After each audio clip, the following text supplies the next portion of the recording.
La estructura de adición múltiple también se puede realizar con if anidados. A esta estructura se le conoce como if, else, if o sí, si no, sí. Con la estructura de adición múltiple switch solamente podemos elegir opciones discretos 1, 2, 3, 4 o caracteres A, B o C. En cambio, cuando tenemos muchas condiciones, una infinidad de valores, ya no lo podemos utilizar con switch. En lugar de ello podemos utilizar ifs anidados de la siguiente forma. Los ifs anidados se colocan así. El primero se coloca, se evalúa una condición. Si esta condición es verdadera, entonces se ejecuta un grupo de acciones para este caso, para la condición 1. Si esa condición es falsa, entonces se verifica otra condición 2. Si esta condición 2 es verdadera, entonces se ejecuta el conjunto de acciones 2. Si esa condición es falsa, tanto 1 es falsa como la opción 2 falsa, continúa con las demás opciones 2, 3, 4 hasta la última condición n. Si esa condición n es verdadera, entonces se ejecuta el conjunto de acciones verdadera. Si en dado caso que la condición 1, condición 2, condición 3 y así sucesivamente hasta la condición n son falsas, se va por este camino y se ejecuta otro caso y termina. Vamos a ver este ejemplo, cómo podemos usar esta estructura de adición múltiple. Se desea elaborar un programa que determine el nivel de obesidad que tiene una persona en base a su índice de masa corporal. Según la Organización Mundial de la Salud, OMC,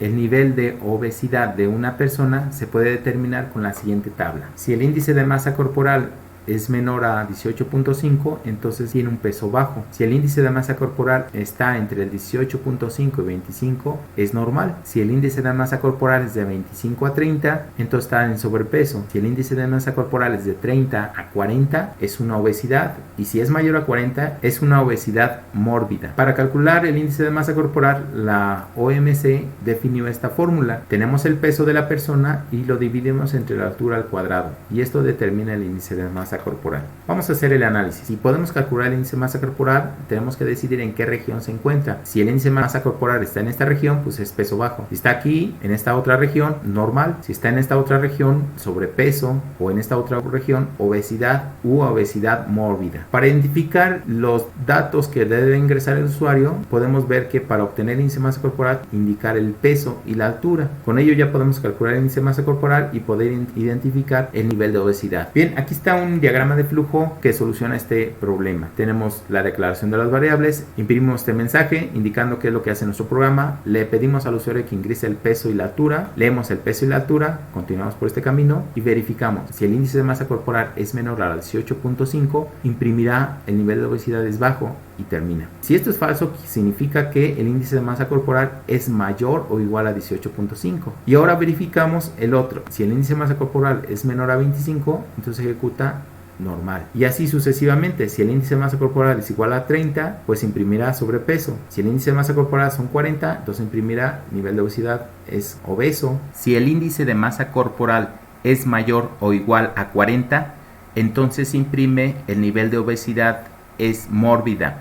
Este último caso se ejecuta cuando todas las condiciones son falsas y sería el caso por defecto o el caso por default. En pseudocódigo así quedaría. Calculamos el índice de masa corporal, verificamos la primera condición, si eso es verdadero, entonces ejecutamos este caso. Si esto es caso falso, nos vamos a verificar la segunda condición. Debe ser mayor o igual a 18.5 y menor o igual a 25.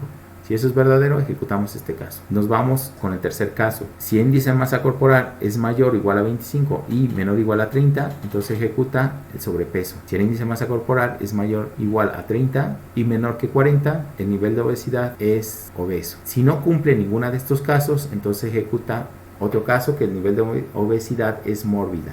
Para codificar el programa ya sabemos cómo codificar inicio, las variables y las funciones de entrada y salida, imprimir y leer. Entonces codificamos el inicio, codificamos las variables, codificamos las funciones de entrada y salida. Observen que también aquí ingresamos los datos separados por comas y son dos tipos flotantes. Como utilizamos estas funciones tenemos que incluir la librería stdio. Para codificar el sí y la condición utilizamos la palabra reservada if y entre paréntesis la condición. Encerramos entre llaves cuando este caso sea verdadero y nos vamos con la otra condición. Si no, sí. Observen cómo se codifica. Lo codificamos con un else seguido dejando un espacio en blanco, después la palabra reservada if y a continuación encerrado entre paréntesis la condición. Encerramos entre llaves las instrucciones que se van a ejecutar con esta condición. Hacemos lo mismo para los demás casos. El último caso, observen, lo vamos a codificar con un solo else. Primero se verifica la condición 1, si no cumple se va al otro caso, al caso contrario. Finalmente el algoritmo termina. ¿Cómo mejorarías el algoritmo para tener menos líneas de código y no permite el ingreso de valores negativos?